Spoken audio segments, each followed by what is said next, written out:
오늘은 통합과학에서 제일 첫 번째로 배우게 되는 내용인 빅뱅 우주론의 등장이라는 파트에 대해서 배워볼 거예요. 지금으로서는 이 우주가 한 점에서 시작해서 이게 어떠한 폭발이 일어나고 그래서 크게 팽창을 했다라는 걸 알고 있잖아요. 그런데 예전에만 해도 우주가 정지해 있는지 아니면 우주가 팽창하고 있는지도 몰랐어요. 우주가 정지해 있다고 주장하는 과학자는 아인슈타인이 있었고, 그리고 우주가 팽창하고 있다고 주장하는 과학자는 르메트르, 그리고 프리드만이라는 과학자가 있었어요. 결국에는 우주가 팽창하고 있다는 거에 밝혀지게 되었는데, 그게 어떻게 된 거냐 하면은 이 멀리 있는 은하일수록 더 빠르게 벌어진다라는 것을 허블이 관측에 성공했기 때문이에요. 그래서 이거를 허블의 외부 은하 관측이라고 해요. 허블의 외부 은하 관측. 멀리 있는 은하일수록 더 빠르게 멀어진다는 것을 이해를 해야 돼요. 이게 왜 팽창을 하는 이유가 되는지. 이 밑에 보이는 이 원은 우주예요. 우주고 안에 보이는 이런 표시들은 별이 되겠죠. 그래서 이 가운데 있는 점이랑 별표가 이만큼 멀어질 때 이 별이랑 이 V하고의 사이는 이만큼 더 멀어졌다는 거죠. 왜냐면은 누구 하나가 움직이는 게 아니라 이 모든 구간에서 팽창이 일어나기 때문이에요. 여기서 팽창이 계속 일어나죠. 그래서 이 사이즈 자체가 엄청나게 길어졌다라는 거죠. 우리가 이제 우주가 팽창한다는 것은 알아요. 그런데 우주가 어떻게 팽창하느냐에 대해서는 잘 모르죠. 그래서 빅뱅 우주론, 다시 말해서 대폭발 우주론, 대폭발을 해서 계속 팽창하고 있는 대폭발 우주론이랑 또 정상 우주론, 다른 방식으로 팽창을 하고 있는 정상 우주론이 있어요. 여기서 이 빅뱅 우주론은 가모프라는 과학자가 주장을 했고, 정상 우주론은 호일이라는 과학자가 주장을 했어요. 이 빅뱅 우주론은 우주 안에 있는 물질들이 생기지도 않고 없어지지도 않아요. 그런데 팽창만 계속 하는 거죠. 그리고 정상 우주론은 이 물질들이 계속해서 많아져요. 부피가 커지면은 질량도 그에 따라서 계속 같이 커지는 형태예요. 그래서 밑에 크기, 질량, 밀도, 온도가 어떻게 변했느냐에 대해서 한번 봐볼게요. 일단 빅뱅 우주론. 우주는 팽창을 하고 있죠. 그래서 우주는 팽창을 하고 있으니까 크기는 커진다. 그리고 정상 우주론. 마찬가지로 팽창을 하고 있죠. 그래서 우주의 크기는 커진다. 그리고 또 다음으로는 질량. 빅뱅 우주론에서 질량은 일정해요. 왜냐면은 아무것도 생기는 게 없고 없어지는 게 없으니까. 그리고 정상 우주론에서는 부피가 커짐에 따라서 질량이 증가한다 했죠. 그래서 질량이 증가한다. 다음으로는 밀도를 볼 건데, 밀도가 뭐냐? 부피분의 질량이죠. 그런데 이 빅뱅 우주론에서는 질량이 일정한데 부피가 계속 증가한다 했죠. 그럼 밀도는 감소하겠구나. 정상 우주론은 밀도가 계속 같게 유지된다고 했죠. 그래서 일정하다. 그리고 다음으로는 온도예요. 온도. 이 빅뱅 우주론에서는 에너지나 물질이 생성이 되지 않아요. 그런데 부피만 계속해서 커지는 거예요. 그렇다면은 온도는 계속 감소하는 거죠. 부피가 계속 한없이 커지니까 온도는 감소한다. 다음으로 정상우주론. 정상우주론에서는 밀도도 일정하고 부피가 증가함에 따라서 에너지와 물질이 생성된다. 그래서 온도는 일정하다 라는 거죠. 이 두 우주론 중에서 결국에는 빅뱅 우주론이 맞구나 라는 것을 알아냈는데, 그 증거들이 두 가지가 대표적으로 있어요. 첫 번째로는 우주 배경 복사라는 것이에요. 오늘은 자세히는 보진 않을 거예요. 간단하게 무슨 증거가 있구나만 볼 거예요. 두 번째는 수소와 헬륨의 질량비가 3대 1이다 라는 건데요. 간단하게만 한번 설명을 해드릴게요. 우주 배경 복사는 일단 대폭발을 하면은 한 점에서 있다가 폭발을 막 해가지고 팽창해서 이 폭발할 때 엄청난 에너지가 지금 살짝씩 남아있다 라는 거예요. 얕은 에너지로 우주 전체에 흩어져 있다 라는 건데, 그것을 관측에 성공했어요. 또 다음으로는 수소와 헬륨의 질량비가 이 3대 1이다 라는 건데요. 그래서 이게 어떻게 증거가 되냐면은 과학자들이 계산을 해봤을 때 이 모든 빅뱅 우주론의 논리를 동원해서 수학적으로 계산을 해봤더니 수소하고 헬륨의 질량비는 3대 1이 무조건 나와야 된다 라고 예측을 했는데, 이게 관측을 했더니 우주의 수소와 헬륨의 질량비가 3대 1이 맞았던 거죠. 그래서 빅뱅 우주론이 유력하구나 라고 이제 과학자들이 생각을 하고 있는 거예요. 오늘은 빅뱅 우주론에 대해서 자세히 알아볼 건데요. 우주가 빅뱅이 일어나면서, 즉 대폭발이 일어나면서 초기 원소들이 막 생기기 시작했어요. 그래서 우리는 이 기본 입자들에 대해서 좀 자세하게 공부를 먼저 해보겠습니다. 일단 우리가 보는 모든 물질들은 원자로 이루어져 있어요. 그리고 또 이 원자는 원자 핵하고 전자로 이루어져 있어요. 그래서 나오는 특징이 원자는 바로 중성이라는 거예요. 그래서 원자를 부를 때 중성 원자라고 부르기도 하는데, 중성인 이유가 뭐냐면 원자 핵에 있는 양성자의 수랑 그리고 전자의 수가 같기 때문이죠. 그래서 원자는 항상 중성이다. 그리고 원자 핵하고 전자가 있는데, 이 원자 핵은 자세히 보면은 양성자랑 중성자로 구성이 되어 있죠. 양성자의 특징이 뭐냐면은 플러스 1 전하를 갖고 있다는 거. 중성자는 전하가 없어요. 그리고 둘의 질량은 거의 같은데 중성자가 양성자보다 아주 미세하게 좀 더 커요. 그리고 양성자는 전하를 갖고 있잖아요. 근데 중성자는 무슨 일을 할까에 대해서 좀 알아보자면은 이 중성자들은 서로 양성자들끼리 막 달아나는 거를 막아주는 역할을 해요. 플러스 전하끼리만 있으면 달아나잖아요. 그래서 중성자가 막아준다. 그래서 양성자들을 잡아두는 역할을 한다. 그리고 마지막으로 이 양성자들과 중성자는 3개의 쿼크로 이루어져 있어요. 이 쿼크는 더 이상 분해가 불가능한 가장 기본 입자예요. 그리고 3개의 쿼크가 양성자와 중성자를 구성한다고 했는데 어떤 차이점이 있냐면은 양성자에 있는 쿼크랑 중성자에 있는 쿼크랑 달라요. 양성자는 이 U라는 쿼크가 2개 있고 중성자는 U라는 쿼크가 1개 있는데 이 U라는 쿼크는 바로 위 쿼크라고 불러요. 그리고 D라는 쿼크는 아래 쿼크라고 불러요. 이 위 쿼크를 영어로 표현하면 업 쿼크가 돼가지고 이 앞 글자를 딴 거고 아래 쿼크를 영어로 표현하면은 다운 쿼크가 돼가지고 이 아래 글자를 딴 거예요. 그리고 아까 전에 양성자가 중성자보다 질량이 더 작다고 했잖아요. 그 이유는 아래 쿼크가 위 쿼크보다 질량이 조금 더 크기 때문이에요. 아주 미세하게 조금 더 큰 거예요. 그래서 이게 어떤 식으로 활용이 되는지 다음 페이지에서 한번 봐볼 거예요. 그래서 이제 본격적으로 빅뱅을 함에 따라서 입자들이 어떻게 생성이 됐나에 대해서 공부를 해볼 건데 처음에 이 빅뱅을 하고 나서 대폭발이 일어나고 나서부터 지금까지 항상 우주는 부피가 계속 커지고 있죠. 왜냐면은 팽창하고 있으니까. 그리고 질량은 일정하죠. 이게 바로 빅뱅 우주론의 특징이죠. 그리고 질량은 일정한데 부피는 증가하니까 밀도는 낮아지고 있고 온도는 낮아진다고 했죠. 그래서 이 빅뱅의 과정을 자세하게 살펴볼게요. 원래 빅뱅이 일어나기 전에 우주는 한 점이었어요. 그런데 온도가 엄청나게 높고 또 밀도가 엄청나게 높은 점이었죠. 그런데 이 점이 대폭발을 하게 된 거예요. 이때는 너무 뜨거워서 입자조차 존재하지 않았어요. 그리고 우주는 대폭발이 일어난 직후 급격하게 팽창했어요. 그러면서 온도가 낮아졌죠. 이름에 따라서 무슨 변화가 생겼냐면은 바로 기본 입자가 생성되기 시작했어요. 제일 분해될 수 없는 기본 입자인 쿼크랑 전자가 생기게 된 것이죠. 계속해서 온도는 내려가고 그럼에 따라서 쿼크 3개가 합쳐져서 양성자와 중성자가 생성이 됐어요. 이 양성자를 왜 수소 원자 핵이라고 부르냐면은 수소는 양성자 1개와 전자 1개로 이루어져 있죠. 그래서 이 원자 핵에는 이 양성자 1개밖에 존재하지 않는 거예요. 그래서 수소 원자 핵을 양성자라고 부르기도 한다는 거. 그런데 여기서 특이한 게 점차적으로 양성자가 중성자보다 많아지기 시작했어요. 그래서 이게 왜 그런지 한번 생각해 볼게요. 중성자는 양성자로 바뀔 수가 있어요. 중성자가 양성자보다 질량이 조금 더 많다고 했죠. 그래서 그 조금 많은 질량을 버리기만 하면은 바로 양성자가 되는 거예요. 그래서 이 과정은 그렇게 어렵지 않아요. 그런데 양성자가 중성자가 되려면 이거는 되게 어려워요. 왜냐면은 질량을 더 얻어야 되는 거잖아요, 어디서. 그래서 되게 어려웠다는 거죠. 그러다 보니까 많은 중성자들이 양성자로 바뀌게 되고 양성자들은 중성자로 바뀌기 힘들어다 보니까 양성자의 수가 중성자의 수보다 많아지게 된 거죠. 그리고 빅뱅 후 약 3분이 지났을 때 이때 온도가 10억 K 정도였는데 이때부터 헬륨 원자 핵이 생성되기 시작했어요.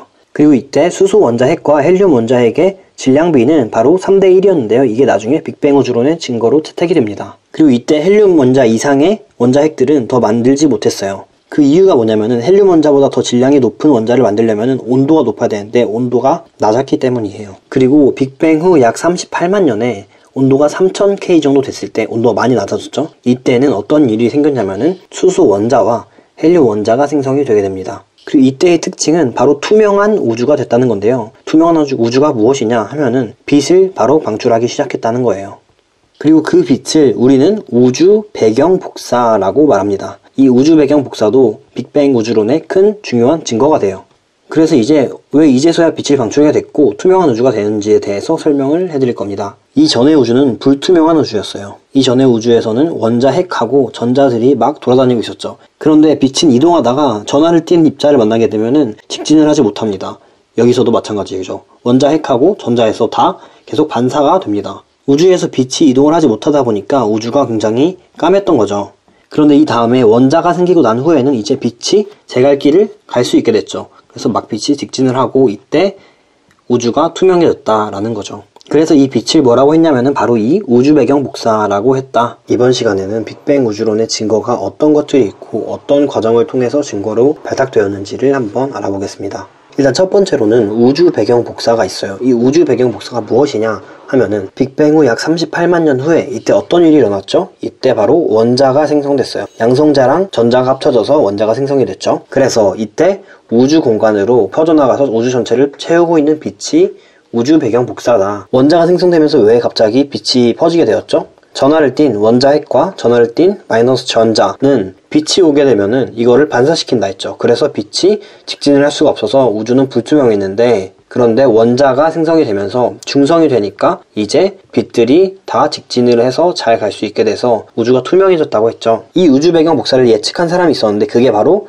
가모프라는 사람이에요. 가모프라는 과학자죠. 가모프는 우주의 온도가 3000K일 때 에너지가 우주에 있었는데 그게 우주가 팽창함에 따라서 이 에너지가 약한 에너지들로 어떻게든 우주 속에 남아있을 것이다 라고 예측을 했어요. 그리고 그에 대한 온도가 수 K, 1에서 9 정도 K로 발견이 될 것이다 라고 예측을 했죠. 그런데 실제로 펜지어스랑 윌슨이라는 사람들이 관측을 했죠. 이 관측에 따르면 우주의 모든 방향에서 거의 같은 세기로 전파가 관측이 된다고 했어요. 그리고 모든 방향에서 거의 같은 세기로 발견된다는 것을 등방성과 균등성이 있다라고 표현을 하기도 합니다. 그래서 이 전파의 에너지가 얼마 정도 될까에 대해서 한번 연구를 해봤더니 온도가 약 3K 정도가 되는 에너지랑 같았다라고 하는 거죠. 그래서 이것을 가지고 우주 배경 복사라고 이름을 지어줬어요. 예측한 대로 완벽하게 관측이 들어맞았기 때문에 증거로 활용이 될 수 있었던 거죠. 그리고 두 번째 빅뱅 우주론의 증거로는 수소와 헬륨의 질량비가 3대 1이다 라는 것에 있는데요. 이것도 첫 번째 증거와 마찬가지로 빅뱅 우주론을 통해서 예측한 게 실제 천체 스펙트럼 관측을 통해서 증명이 됐다라고 보면 돼요. 빅뱅 우주론의 이론적 계산으로 수소와 헬륨의 질량비가 3대 1이라는 것을 예측을 했는데요. 어떤 식으로 예측을 했는지 한번 말씀을 드릴게요. 지난 시간에 배운 것 중에 중성자의 질량이 양성자보다 더 크다라는 것이 있었죠. 그래서 중성자가 양성자가 되는 거는 질량을 조금 버리면 되니까 좀 쉬운 편인데, 그 반대의 경우로 양성자가 중성자가 되는 거는 되게 어렵다고 했죠. 질량을 어디서 구해와야 되니까. 그렇기 때문에 중성자의 개수는 점점 적어진다고 했죠. 그래서 결국 마지막으로 남은 양성자와 중성자의 개수는 이렇듯 14개 대 2개가 되게 됩니다. 그런데 우리가 알고 있듯이 중성자 2개와 양성자 2개는 헬륨을 만들 수 있습니다. 그리고 양성자 1개는 수소 원자 핵이죠. 그래서 이 수소 원자 핵과 헬륨의 질량비를 계산을 해본다면 12대 4가 되고 이거는 3대 1이 되죠. 그래서 이런 과학적 계산을 통해서 수소 헬륨의 질량비는 3대 1이 되게 됐습니다. 그리고 실제로 스펙트럼을 통해서 우주의 원소 구성을 관측을 해봤더니 이것이 수소는 약 74%가 나오게 되고 헬륨은 약 24%가 나오게 됩니다. 그럼 이 질량비는 3대 1이 되겠죠. 그래서 빅뱅 우주론에서 예측한 대로 관측이 계속 되는구나. 그래서 이거는 증거로 다룰 수 있겠다 싶은 거죠. 그래서 수소와 헬륨의 질량비가 3대 1인 거는 결정적인 증거가 되게 됩니다. 그래서 빅뱅 우주론의 결정적 증거로는 우주 배경 복사가 있었고, 두 번째로는 수소와 헬륨의 질량비가 3대 1이라는 것이 있었죠. 시험 문제에 서술형이 나오는 학교라면은 되게 많이 나오는 서술형 문제이기도 합니다. 오늘은 스펙트럼에 대해서 알아볼 건데요. 스펙트럼의 종류와 스펙트럼을 어떻게 분석하는지에 대해서 알아보겠습니다. 일단 이 스펙트럼은 빛이 분광기나 프리즘을 통과할 때 파장에 따라서 나타나는 색의 띠예요. 그래서 오른쪽 그림을 보면은 이렇게 세 가지의 다른 스펙트럼이 나타나 있는데요. 그래서 이 스펙트럼이 나타나는 이유에 대해서 한번 알아보겠습니다. 스펙트럼에 대해서 알아가기 전에 먼저 전자와 전자 껍질에 관해 에너지의 관계를 한번 알아봐야 됩니다. 전자 껍질에서는 아래쪽 전자 껍질일수록 에너지가 더 낮아져요. 전자가 갖고 있는 에너지가 작아진다는 소리죠. 그래서 만약에 이 전자 껍질이 1층에 있으면 제일 에너지가 낮은 거고, 제일 위층에 있으면 에너지가 제일 높은 거예요. 전자가 갖고 있는 에너지가 더 높다. 그래서 1층의 전자는 만약에 에너지 1만큼 갖고 있다고 치면은 3층의 전자는 에너지를 3만큼 갖고 있다. 이런 식으로 나타낼 수 있는 거죠. 그래서 이 1층에 있는 전자가 위층으로 올라가려면은 이만큼의 에너지를 더 얻어야 되죠. 그래서 이런 경우에 에너지를 흡수해야 돼요. 이제 오른쪽 그림을 한번 봐볼 건데, 이 오른쪽 그림을 보면은 여기서 빛 에너지를 방출한다 라고 하죠. 위에 있던 전자가 아래로 내려가면서 그만큼 해당하는 에너지를 방출한다 라는 거죠. 그리고 옆에 보면은 여기서는 1층에 있는 전자가 에너지를 좀 얻어서 위층으로 올라간다 라는 거죠. 그래서 전자가 이동할 때 에너지를 방출하거나 흡수하거나 하는데 그 에너지에 해당하는 파장이 스펙트럼에 나타난다 라는 거죠. 그게 스펙트럼이에요. 그렇기 때문에 스펙트럼에 파장선들이 보이는 거예요. 그리고 알아줘야 될 게 있는데, 에너지와 파장과의 관계가 어떻게 되냐라는 거예요. 이 둘은 반비례해요. 그래서 에너지가 커지면 커질수록 파장은 짧아지고, 에너지가 작아지면 작아질수록 파장은 더 길어지죠. 이런 관계까지 알아주면 아주 좋고요. 그래, 다음 쪽으로 한번 넘어가 볼게요. 우리가 배우는 스펙트럼에는 연속 스펙트럼, 흡수 스펙트럼, 방출 스펙트럼이 있는데요. 이거 하나하나 알아볼게요. 일단 연속 스펙트럼은 고온의 물체에서 나오는 빛의 스펙트럼이다 라고 하죠. 그리고 고온의 물체가 어떤 것이 될 수 있냐 생각해보면 별이 될 수 있겠죠. 별의 온도는 굉장히 높아요. 그리고 왼쪽 그림을 볼게요. 여기 별이 있는데 그 별에서 나오는 빛을 그대로 가져와서 분광기를 통하면은 이렇게 연속 스펙트럼이 나온다 라고 볼 수 있는 거죠. 그리고 다음으로는 흡수 스펙트럼을 볼 건데, 이 흡수 스펙트럼에서는 빛이 저온의 기체를 통과하면서 특정한 파장의 빛이 흡수되었다 라고 하죠. 그리고 다시 옆에 그림을 볼게요. 여기 별이 있었고 이 별빛이 어떤 저온의 기체를 통과했죠. 그리고 프리즘으로 들어왔는데, 아까 봤던 스펙트럼에서 어떤 부분들이 검게 흡수가 돼 있죠. 그래서 흡수 스펙트럼이라고 한다. 그리고 그 검은 부분은 흡수선이라고 한다.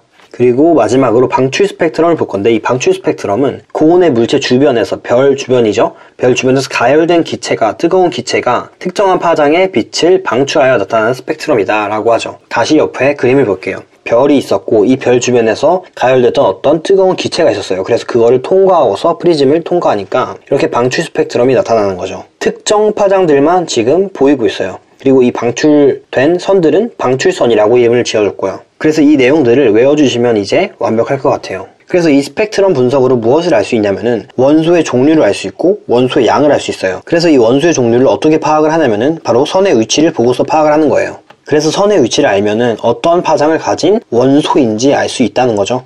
그리고 잠시 오른쪽을 보면은 여기에 두 스펙트럼이 나와 있는데요. 이 첫 번째 스펙트럼은 수소의 스펙트럼이고 두 번째 스펙트럼은 바로 탄소의 스펙트럼입니다. 방금 배운 것처럼 위에 보이는 스펙트럼들은 흡수 스펙트럼이고 아래에 보이는 스펙트럼은 방출 스펙트럼이죠. 그런데 자세히 보면은 이 흡수선의 위치와 방출선의 위치가 다 똑같다는 걸 알 수 있어요. 그리고 옆에 탄소도 똑같아요. 흡수선과 방출선이 둘 다 일치해요.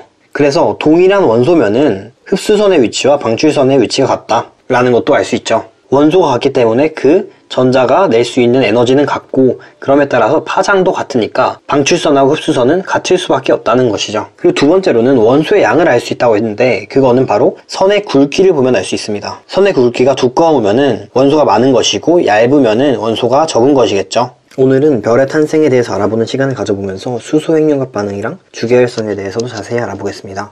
우선 별의 탄생에 대해서 알아보기 전에 이 지구와 생명체를 구성하는 원소들이 어떤 원소들이 있는지에 대해서 알아볼 건데요. 우선 지구의 주요 원소가 뭐가 있는지에서 좀 알아보면은 철이 가장 많고 산소, 규소, 마그네슘, 그래서 이런 식으로 되게 됩니다. 이 네 가지 대표 주요 원소들에 대해서는 외워주는 게 좋을 것 같고요. 그리고 사람의 주요 원소가 어떻게 구성이 되어 있나 보면은 산소, 탄소, 수소, 질소 순서대로 있죠. 그래서 산소, 탄소, 수소, 질소 이렇게 똑같이 네 가지 원소는 기억을 해줘야 합니다. 그런데 우리가 지금까지 배운 내용에서는 지금 빅뱅이 일어날 때 수소랑 헬륨밖에 생성이 되지 않았죠. 그런데 이런 원소들이 어떻게 생겼냐에 대해서 한번 알아봐야 되는데요. 이게 바로 어떤 과정을 통해서 생겼냐면은 별의 진화 과정을 통해서 생겼어요. 그래서 우리가 이제부터 별의 진화 과정에서 어떻게 여러 원소들이 생성되게 되었는지를 배우게 됩니다. 이제 다음 쪽으로 한번 넘어가 볼게요.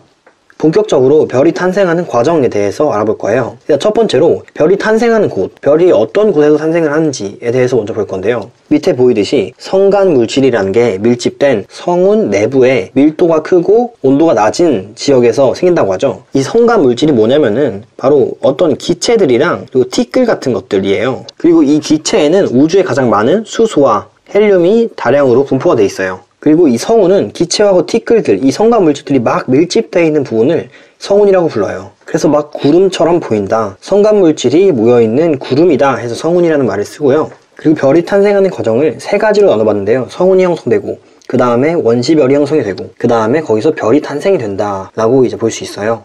일단 성운이 형성되는 과정을 알아야겠죠. 성운이 형성되려면은 일단 주변에 성간 물질이 있어야 돼요. 그리고 이 성간 물질들이 막 모여서 밀도가 큰 가스 구름처럼 이제 되게 돼요.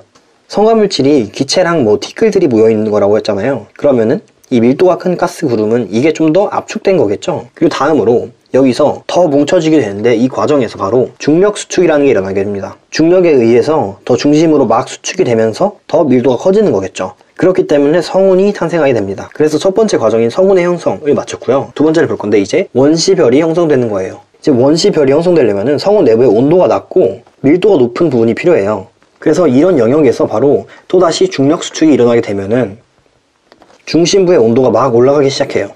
원래 이렇게 넓게 퍼져 있던 성운이 만약에 이렇게 좁은 부분으로 막 뭉쳐지면은 펼쳐져 있던 에너지가 모이는 거잖아요. 그래서 온도가 막 올라가게 되는 것이죠. 에너지가 많아지니까. 그래서 중력 수축을 하면은 중심부의 온도가 올라가게 되는 거예요. 그래서 어쨌든 간에 이렇게 중력 수축을 해서 온도가 올라가게 되면은 원시별이 형성이 되게 됩니다. 그래서 이제 별의 모양을 갖춰가긴 하지만 아직 온도는 되게 낮은 상태라는 거 정도만 알고 있으면 되고요. 그래서 이 원시별이 또 계속해서 중력 수축을 하게 되면은 온도가 계속해서 올라가겠죠. 그리고 온도가 계속해서 이렇게 올라가다가 온도가 1000만 K 이상이 되면은 이제 나타나는 특성이 있는데요. 바로 수소 핵융합 반응을 시작한다는 겁니다. 그래서 이 수소 핵융합 반응을 하게 되면서 빛을 스스로 내는 주계열성이 되게 됩니다.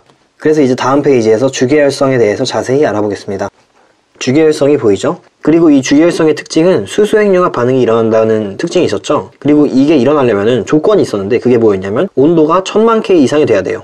그리고 또 이제 주계열성이 됨으로써 빛을 방출하는 천체가 되었다. 추가적으로 오른쪽에 보면은 이 별은 일생의 대부분을 주계열성으로 계속 보내요. 수소 핵융합 반응을 계속 하면서 빛을 방출하는 주계열성으로 보낸다. 그래서 그 수소 핵융합 반응이 무엇이냐에 대해서 한번 알아볼게요. 수소 핵융합 반응은 수소 4개가 반응을 해가지고 헬륨 원자핵이 되는 건데요. 그러면서 추가적으로 많은 에너지까지 방출하게 되죠. 그런데 여기서 특이점이 있어요. 수소 4개의 원자의 질량이 바로 헬륨 원자의 질량보다 더 크다는 건데요. 원래 질량 보존의 법칙에 의해서 질량은 줄어들거나 늘어나지 않는데 갑자기 질량이 줄어들었죠. 이 줄어든 질량만큼이 에너지로 방출이 됐기 때문인데요. 그런데 질량이 에너지로 변환이 되면은 에너지의 크기가 엄청나게 커져요. 그래서 이 수소 핵융합 반응에서 나오는 에너지도 엄청나게 큰 에너지이다 라고 알고 있으면 될 것 같아요. 그리고 또 이제 주계열성에서 어떤 힘이 작용하고 또 별의 크기는 변화가 있는지에 대해서 알아보겠습니다. 주계열성을 보면은 내부 압력하고 중력이 작용하고 있는데 이 내부 압력은 내부에서 압력 때문에 밖으로 막 팽창하려는 힘을 갖고 있고요. 그리고 중력은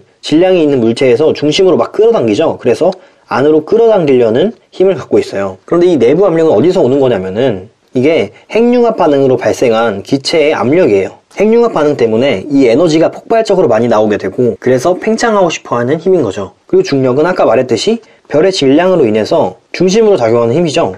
그런데 이 두 개의 힘이 정확하게 일치한다는 특징이 있어요. 그렇기 때문에 팽창하고 압축하는 힘이 같아서 별의 크기는 항상 일정하게 돼요.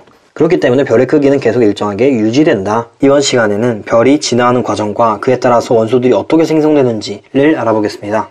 일단은 철보다 가벼운 원소들이 생성되는 과정에 대해서 알아볼 건데요. 첫 번째로 질량이 태양 정도인 별에 대해서 알아볼 건데요. 결론부터 말하자면은 핵융합 반응이 일어나면서 산소랑 탄소까지 생성이 된다라고 합니다. 더 이상 무거운 물질이 생기지 않고 산소랑 탄소까지 생성된다. 일단 지난 시간에 별의 탄생에 대해서 배워서 주계열성이 생겼다까지는 알죠. 그래서 이 주계열성을 다시 한번 짚고 넘어갈 건데요. 일단 이 주계열성의 중심부의 온도가 어느 정도였었죠? 바로 중심부의 온도가 1000만 K 이상이었죠. 그래서 중심부의 온도가 1000만 K 이상이면 어떤 일이 벌어졌냐면은 바로 수소 핵융합 반응이 일어났었습니다. 그리고 이 주계열성의 별의 크기는 일정했었는데요. 그 까닭이 뭐였냐면 바로 내부 압력과 중력이 같기 때문이었죠. 그런데 이 내부 압력은 어떤 힘이었냐면은 여기 왼쪽 그림을 보면은 수소 핵융합 반응에 의해서 막 에너지가 분출하는 힘이었어요. 그리고 이 중력은 어떤 힘이냐면은 별이 질량이 있기 때문에 중심부로 막 수축하려는 힘이었죠. 그런데 이 내부 압력과 중력의 힘이 같기 때문에 별의 크기가 일정하다라고 우리가 배웠었죠. 그래서 이제는 주계열성 이후에 어떤 일이 벌어지는지를 한번 알아볼 거예요. 일단 중심부에서 수소 핵융합 반응이 계속 일어나는데 이게 다 고갈이 되는 타이밍이 와요. 그렇게 되면은 중심부에서 핵융합 반응을 중단하겠죠. 그러면 내부 압력이 굉장히 작아질 거예요. 왜냐면 이 내부 압력은 수소 핵융합 반응에 의해서 막 바깥으로 퍼져나가는 힘이었는데 수소 핵융합 반응을 이제 더 이상 안 하니까 내부 압력은 작아지는 거죠. 그러면 이제 어떤 일이 일어나는지 한번 같이 봐볼게요. 이제 중심부에서는 중력 수축을 하게 됩니다. 이 중력 수축이 어떤 원리로 일어나냐면은 중력이 질량이 있으니까 중력은 계속 작용을 하겠죠. 근데 내부 압력은 이제 수소 핵융합 반응이 작용을 안 하니까 굉장히 작아졌어요. 그렇기 때문에 이 뭉치려는 힘이 훨씬 더 큰 거죠. 그래서 중력에 의해서 수축을 하는 겁니다. 그게 바로 중력 수축이고요. 그리고 중력 수축을 하게 되면 에너지가 막 가운데로 쏠리겠죠. 그래서 온도가 상승하는 효과가 있어요. 그래서 이게 온도 상승이 지속되고 만약에 1억 K 이상이 되었다.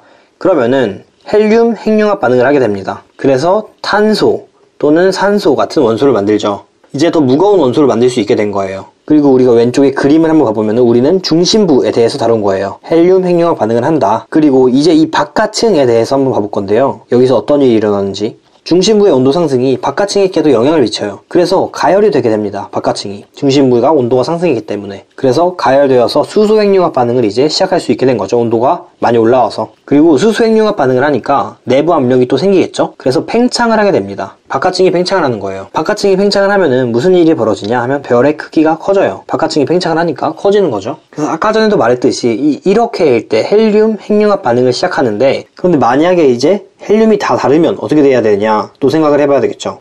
헬륨이 다 닳고 그리고 중력 수축으로 인한 온도 증가가 충분하지 않으면은 핵융합을 중단하게 됩니다. 핵융합을 중단함으로써 중력 수축의 영향이 커지겠죠. 그래서 중심부는 또 수축하고 바깥층은 또 팽창하게 됩니다. 그런데 중력 수축으로 인한 온도 증가가 크지 않아서 탄소, 산소 핵융합은 실패하게 됩니다. 중심부의 온도가 낮기 때문이죠. 그리고 이런 원소들은 마지막으로 우주로 퍼져나가게 되는 거죠. 그리고 뭐 성운의 일부가 되기도 하겠죠. 그래서 이제 다음 페이지로 한번 넘어가 보겠습니다.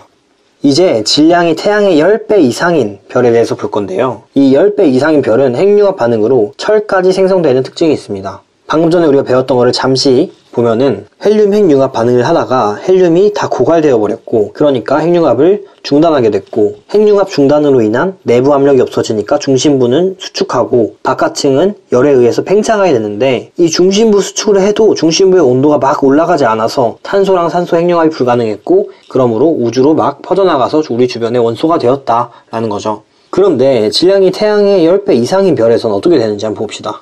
똑같이 헬륨이 다 고갈되면은 핵융합이 중단돼요. 그리고 핵융합 반응으로 인한 내부 압력이 없어지니까 중심부는 수축되게 되죠. 중력에 의해서. 그런데 질량이 너무 커서 지금 중력 수축으로 인한 에너지가 엄청나게 많아요. 그래서 온도가 엄청나게 상승하게 됩니다. 그래서 이 상승된 온도로 바로 탄소 아니면은 산소 핵융합 반응을 할 수 있게 되는 거죠. 그래서 이 탄소랑 산소가 뭐 규소 아니면은 황 등을 만들고 또 이런 원소들이 철을 만들어서 결국에 이렇게 별이 완성되게 됩니다. 가운데에 보이는 철까지 무거운 원소들이 쭉 생긴 걸 볼 수 있죠. 그런데 우리 주변에는 철보다 무거운 원소들도 굉장히 많잖아요. 그래서 이걸 어떻게 생성하는지에 대해서도 한번 알아봐야겠죠. 일단 중심부에서 철까지 생성되는 것까지 우리가 봤어요. 그리고 철까지 생성된 후에는 이 철이라는 원소가 굉장히 안정된 원소여서 더 이상 다른 무거운 원소로 생성되지 않습니다. 이 내용도 알아둬야 할 포인트니까 잘 기억해 두시고요. 어쨌든 이 중심부에서 철까지 생성이 된 후에는 또 내부 압력이 없으니까 엄청나게 급격히 중력 수축을 합니다. 그런데 급격히 수축을 하다가 폭발을 해버립니다. 너무 에너지가 많아서. 그리고 이 폭발을 초신성 폭발이라고 말을 하죠. 그래서 이 폭발을 할 때 에너지가 엄청난데, 그래서 이 엄청난 에너지가 철보다 무거운 원소를 생성하는 거죠. 예시로는 금, 아니면은 뭐 구리, 우라늄 이런 원소들이 있겠죠. 그래서 결론적으로 이 폭발에서 생긴 많은 원소들이 또 우주로 방출되게 됩니다. 그렇기 때문에 우리가 사는 세상에 아주 많은 원소들이 있는 거죠. 네, 이번 시간에는 태양계와 지구의 형성 과정에 대해서 알아볼 거고, 또 추가적으로 이런 내용들까지 한번 알아보겠습니다. 네, 그래서 태양계하고 지구의 형성에 대해서 알아볼 건데, 이 태양계 물질들의 기원이 어떻게 되냐, 우리 주변에 있는 많은 원소들이 다 어디서 난 거냐를 알아보면은 그것들은 바로 초신성이 폭발한 이후에 우주로 방출된 다양한 원소들이에요. 초신성이 폭발한 다음에 철보다 더 무거운 원소들까지 되게 다양하게 많이 생겼다 했죠. 그래서 그런 물질들이 우리 우주의 기원이 됐다라고 볼 수 있는 거죠. 첫 번째 그림에 보이는 이 은하가 바로 우리 은하인데요. 이 우리 은하에서 뭐 여기 나선팔 어딘가에서 초신성 폭발이 일어나게 됩니다. 그래서 이 초신성 폭발로 인해서 우주에 있던 성운의 밀도들이 불균형하게 된 거죠. 그래서 이 불균형해진 성운에서 밀도가 큰 부분이 수축하게 됩니다. 그래서 그림에 보이는 것처럼 이렇게 가운데로 수축을 하게 되었고, 이러면서 태양계 성운이 형성이 되었다라고 할 수 있죠. 그리고 태양계 성운이 생긴 이후에는 질량에 의해서 중력 수축이 되게 됩니다. 그리고 중력 수축이 계속 일어나면서 중심부에서는 엄청나게 많은 질량이 모여서 원시 태양이 형성되게 되죠. 왜냐면 중력 수축을 하면서 퍼져있던 에너지들이 다 가운데로 막 모이게 되죠. 그러면서 중심부의 온도는 상승하게 되고, 그러면서 밀도도 상승하게 되니까 이렇게 온도가 엄청나게 높은 원시 태양이 생기게 된다라는 거죠. 그리고 막 중력 수축을 계속함에 따라서 회전 속도가 빨라지게 되었고, 막 회전을 하면서 물질이 퍼져나갔기 때문에 원시 원반이 형성되게 됩니다. 그래서 이 태양을 주위로 이렇게 원시 원반이 형성되게 된 것이죠. 그리고 중력 수축을 계속함에 따라서 이제 또 태양의 온도는 계속해서 상승하게 됩니다. 그리고 이 회전하던 원시 원반도 회전을 하면서 밀도가 좀 높은 곳을 중심으로 여러 큰 고리들이 형성되게 됩니다. 그리고 추가적으로 미행성체가 형성되게 되고, 이 미행성체들은 태양을 중심으로 공전을 하게 됩니다. 그리고 원시 태양은 중력 수축을 계속함에 따라서 온도가 더 높아지게 되고요. 온도가 계속 올라가서 원시 태양의 온도가 1000만 K를 넘었을 때 수소 횡융합 반응이 일어나게 되고요.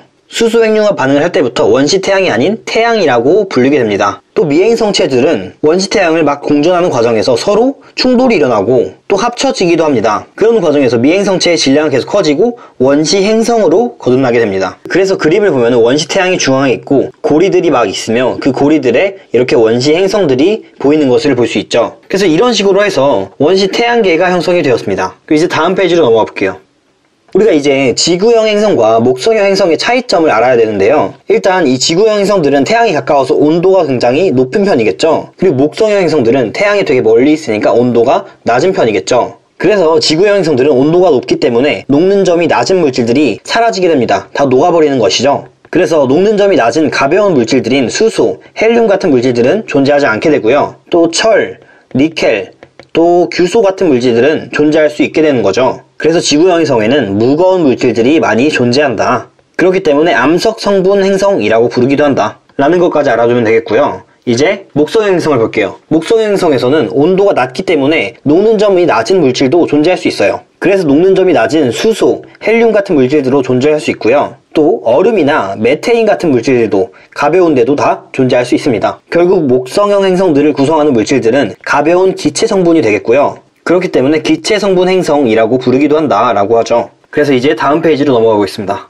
이제 지구가 형성되고 생명체가 탄생하는 과정에 대해서 알아볼 건데요. 첫 번째로는 아까 전에 태양계가 형성될 때 봤듯이 미행성체가 막 충돌되게 됩니다. 그러면서 미행성체들끼리 서로 충돌하고 합쳐지기도 하면서 행성이 탄생하게 되는데 그게 바로 원시 지구인 것이죠. 그리고 이 미행성체들이 충돌하는 동안에는 열이 엄청나게 많았어요. 온도가 굉장히 높았던 거죠. 미행성체들끼리 계속 충돌을 하니까 온도가 높아지는 건 당연하겠죠. 그래서 마그마의 바다가 형성이 됩니다. 원시 지구의 온도가 너무 높아서 지금 지구가 다 녹아있는 상태인 거예요. 그래서 이제 지구가 다 녹아있는 상태인 마그마의 바다 상태였다가 밀도 차이로 인해서 무거운 물질은 가라앉고 가벼운 물질은 뜨게 돼서 맨틀과 핵이 형성되게 되죠. 그래서 철하고 니켈 같이 무거운 물질들은 가운데로 중앙에 남게 되고 이거를 핵이라고 부릅니다. 그리고 가벼운 물질들, 예를 들어서 산소랑 규소 같은 물질들은 위로 뜨게 되어서 맨틀을 차지하게 되는데요. 그래서 이처럼 맨틀과 핵이 분리되는 모습을 볼 수 있습니다. 또 그 다음에 원시 지각과 원시 바다가 형성되게 되는데요. 원시 지각과 원시 바다가 형성될 쯤에는 미행성체 충돌 횟수가 되게 작아지게 됩니다. 미행성체 충돌은 열을 되게 많이 전달시켜주는 역할을 했었죠. 충돌을 하니까 에너지가 굉장히 많이 쌓이게 돼서. 그런데 이 미행성체들이 충돌을 안 하게 되면서 열이 낮아지게 됩니다. 그럼에 따라서 지표가 냉각되게 되죠. 그래서 맨틀 위에 원시 지각이 형성되게 됩니다. 뭐 이런 식으로 형성이 된 거죠. 원시 지각이 맨틀 위에. 그리고 이때 당시에는 물이 다 대기 중에 수증기로 존재를 했었어요. 지구의 온도가 너무 높기 때문에 액체로 있을 수 없어서 기체로 이미 변화된 거였죠. 그런데 온도가 낮아지게 됐잖아요. 미행성체가 드디어 충돌을 안 하게 됐으니까. 그래서 공기 중에 있던 수증기들이 비로 내리기 시작한 거죠. 그리고 비가 끊임없이 내려서 원시 바다를 만들었다라는 거예요. 그리고 이제 5번으로 가서요. 생명체가 탄생을 했는데 이게 어디서 탄생을 한 거냐면은 바다에서 최초의 생명체가 탄생하게 된 것이죠. 그래서 이런 식으로 지구가 형성되는 과정, 생명체가 탄생되는 과정까지 알아봤는데 다음 시간에는 원소들의 주기성, 주기율표에 대해서 다뤄볼 겁니다. 네, 이번 시간에는 원소들의 주기성, 주기율표에 대해서 다뤄보겠습니다. 일단 원소는 물질을 이루는 기본 성분이죠. 그리고 또 원소가 나오면 항상 원자랑 비교를 할 줄 알아야 되는데 이 원소는 종류를 나타내는 개념이고 원자는 개수를 나타내는 개념입니다. 그래서 예시를 들으면은 물이 있어요. H2O가 있죠. 그런데 이 H2O의 원소가 몇 개 있냐를 물어보면은 2개 있어요. 왜냐면 H와 O 두 종류로 구성이 되어 있기 때문이죠. 그런데 이 H2O에 원자가 몇 개 있냐라고 물어보면은 3개 있어요. 왜냐면은 이 입자가 몇 개 있냐라고 물어보는 거기 때문인데요. 그래서 H, HO 3개가 있죠. 그래서 원소와 원자의 차이점을 좀 알아두는 것도 중요하다라고 볼 수 있죠. 그래서 이제 주기율표에 대해서 알아볼 거예요. 주기율표는 성질이 비슷한 원소들을 주기적으로 나타낸 표이죠. 그리고 이 주기율과 주기율표에 대해서 주장한 과학자들을 한번 같이 알아볼 거예요. 일단 첫 번째로는 되베라이너라는 과학자가 있었어요. 이 되베라이너라는 과학자는 세쌍 원소설을 주장했는데요. 이 세쌍 원소설이 뭐냐면은 이 세 쌍의 원소끼리는 뭔가 성질이 좀 비슷하다. 그리고 또 원자량과의 규칙적인 관계 또한 있다. 바로 이 내용들을 주장을 한 거예요. 뭐 주기율표를 이 사람이 만들거나 하진 않았어요. 그냥 세 쌍 원소끼리 뭔가 관계가 있다. 이런 거를 밝혀내기만 한 거죠. 그리고 그 다음으로 멘델레예프라는 사람이 있죠. 이 사람은 원소들을 원자량 순서대로 막 배열해봤어요. 그래서 주기율표를 만든 것이죠. 그런데 원자량 순서대로 막 배열해봤더니 몇몇은 막 안 맞았던 거죠. 뭔가 규칙에 어긋나는 원소들이 있었다. 그래서 이 규칙에 어긋나는 원소들은 뭐지? 했지만 해결하지 못했어요. 그리고 이 모즐리라는 과학자가 양성자 개수대로 한번 배열을 해봤는데요. 주기율표를. 이 양성자 개수를 기준으로 원자 번호를 정해준 것이죠. 예를 들어서 수소는 양성자가 1개 있으니까 1번이고 헬륨은 양성자가 2개 있으니까 2번이다. 이런 식으로 정해준 거죠. 그래서 이 주기율표가 지금 현대의 주기율표가 되었다라는 거예요. 그래서 이 현대의 주기율표를 지금 알아보도록 하겠습니다. 그리고 아까 전에 봤듯이 원소의 양성자 수를 원자 번호로 정하겠다라고 모즐리가 한 거죠. 그런데 원자에는 한 가지 특징이 있어요. 그게 뭐냐면 바로 원자는 항상 중성이라는 건데요. 그렇기 때문에 항상 원소의 양성자 수랑 전자 수는 동일하게 됩니다. 왜냐? 이 원자가 중성이기 때문이죠. 그래서 양성자 수랑 원자 번호랑 전자 수는 항상 같다라고 할 수 있어요. 그리고 주기율표에 대해서 알아보기 전에 먼저 옥텟 규칙에 대해서 알아봐야 되는데요. 이 옥텟 규칙이 뭐냐면 최외각 전자가 8개가 돼야지 원자는 안정해질 수 있다라는 거예요. 그래서 모든 원자들은 옥텟 규칙을 만족하고 싶어 하죠. 그리고 최외각 전자가 8개인 족은 바로 18족이죠. 그런데 예외가 하나 있어요. 바로 헬륨이에요. 이 헬륨은 전자가 2개밖에 없어서 전자 8개를 만족시키지 못해서 옥텟 규칙은 만족하지 못하게 됩니다. 하지만 당연히 전자 2개로서 첫 번째 전자 껍질을 완벽하게 채웠으니까 안정하긴 하겠죠. 그리고 이제 왼쪽으로 와서 족과 주기에 대해서 알아볼 거예요. 이 족이 뭐냐, 족을 어떤 기준으로 세웠냐 하면은 바로 최외각 전자수를 기준으로 세웠습니다. 그래서 1족에는 전자가 1개 있고 2족에는 전자가 2개, 13족에는 전자가 3개 이런 식이죠. 그런데 여기서도 마찬가지로 예외가 있어요. 바로 헬륨이 되겠죠. 18쪽에 있는 헬륨은 전자가 2개 있다는 거. 그래서 유념해 주시길 바랍니다. 또 이제 주기를 볼게요. 주기는 전자 껍질 수를 기준으로 만들어졌어요. 그래서 1주기에는 전자 껍질이 하나, 2주기에는 전자 껍질이 2개, 3주기에는 전자 껍질이 3개 있는 것이죠. 그리고 제가 주기율표 안에를 보면은 금속, 중금속, 비금속으로 나눠봤는데요. 이 라인을 기준으로 왼쪽은 금속, 그리고 이 중앙에 있는 부분은 중금속, 그리고 오른쪽에 있는 부분은 비금속이죠. 그런데 여기서도 예외가 있어요. 1쪽에 있는 수소는 왼쪽 라인에 있지만 비금속이라는 것이죠. 그래서 헷갈리면 안 됩니다. 그리고 이제 금속과 중금속, 비금속의 특징을 알아볼 거예요. 왼쪽 밑에를 한번 봐볼게요. 일단 이 금속, 중금속, 비금속을 구분하는 방법을 알려드릴게요. 일단 금속은 일반적으로 륨, 튬, 슘으로 끝납니다.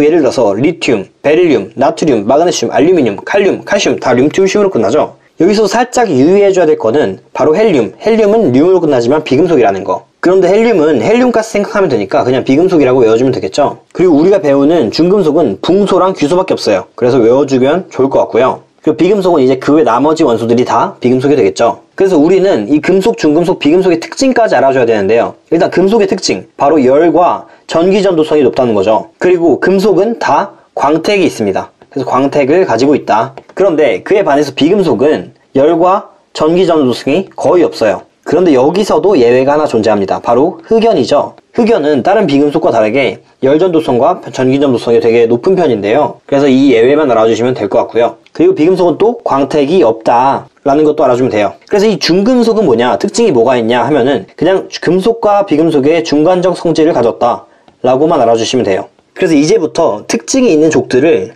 좀 자세하게 알아볼 건데요. 일단 1쪽을 볼게요. 1쪽에서 이 리튬, 나트륨, 칼륨을 볼게요. 수소를 제외한 1족 원소들을 바로 알칼리 금속이라고 부르는데요. 수소는 1족 원소이긴 하지만 비금속 원소이므로 이 알칼리 금속에 낄 수가 없겠죠. 그래서 이 알칼리 금속의 특징을 알아볼게요. 알칼리 금속은 일단 반응성이 굉장히 높아요. 왜냐면 최외각 전자가 1개밖에 없기 때문에 이 1개만 버려버리면은 안정한 전자 배치를 가질 수 있어요. 그렇기 때문에 반응성이 굉장히 높고 물하고 산소와 반응을 되게 잘합니다. 또 이 알칼리 금속은 은백색 광택을 띠고 있어요. 또 밀도가 되게 낮은 편이라서 되게 무르다라는 특징을 갖고 있죠. 그래서 이 알칼리 금속은 되게 중요하므로 꼭 잘 알아주는 게 좋겠습니다. 그리고 다음으로 볼 쪽은 바로 17쪽인데요. 이 17쪽 원소들은 우리가 할로젠 원소라고 부릅니다. 그리고 이 할로젠 원소들도 최외각 전자가 7개 있어서 1개만 얻으면 바로 안정한 전자 배치를 갖고 되죠. 그렇기 때문에 이 할로젠 원소도 반응성이 되게 크다라고 알고 있으면 됩니다. 또 이 할로젠 원소들은 동일한 원소끼리 결합을 하게 되면은 이원자 분자가 된다는 특징이 있어요. 예를 들어서 플루오린과 플루오닌이 결합한다. 그러면은 둘 다 전자가 1개씩 부족하기 때문에